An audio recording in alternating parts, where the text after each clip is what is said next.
Storytelling helps you relate to people. I think by being able to relate to them on a more personal basis, you are able to understand where they're coming from and to learn from them and to see just a glimpse of their perspective a little bit more. And I think it's so important to share that in dairy farming, because the truth is there is so much misinformation out that people don't really know what to believe. They don't know how much we really do genuinely take care of the cows, how much we love them, how much we love our land, and how fervently we try to be good stewards of it.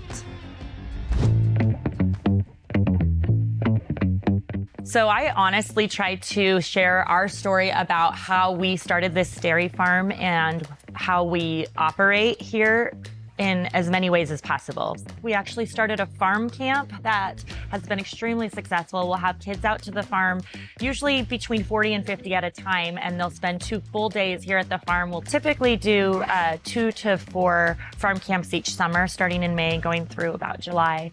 And then I also do lots of dairy tours, about 1 to 4 dairy tours per week from April all the way through September. It might be just somebody coming onto the dairy as a friend, and then I could have as many as 250 people. That is a scheduled specific dairy tour for a school project or a group of people. I have done multiple interviews for the news and for magazines.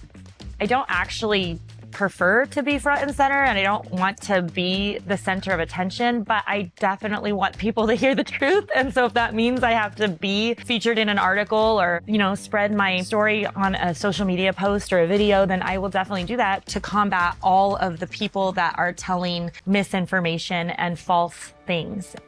I can give you one example, and I'm a little bit embarrassed to admit, but at my very first farm camp, we sat down with our little Cheez-It snacks, and I said, okay, we're gonna watch a small YouTube video on the difference between an organic dairy and a conventional dairy. And one of the very first things the video said was that conventional dairies never let their cows see the light of day, and these tiny little cells that are full of poop. I was like, whoa, stop the video.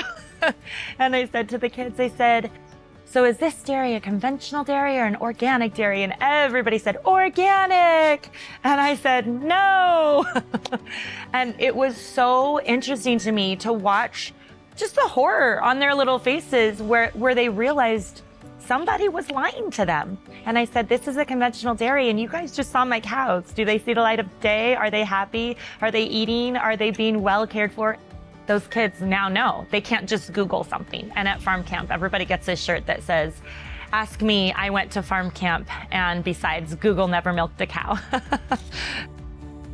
If you own a dairy, you have a story to tell. So please, please, please help us tell our story. I know that it feels daunting, but you know what? Just hearing your voice and seeing your passion is enough. So you don't have to go to every single area of your dairy and let everybody take all kinds of pictures. You can specifically just go to your parlor and let them watch how cows are milked. And most of them don't know how quickly the milk travels from our milk tanks to the grocery store.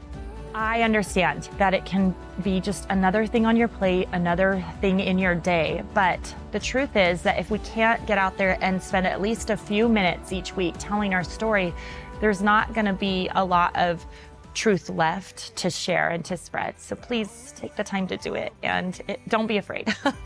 Somewhere where the road ends, out there where the creek bends, that's where you can find me. Within fields of gold and cotton rolls, that never ending sky, that take it slow, easy road, man, that's life. Caught up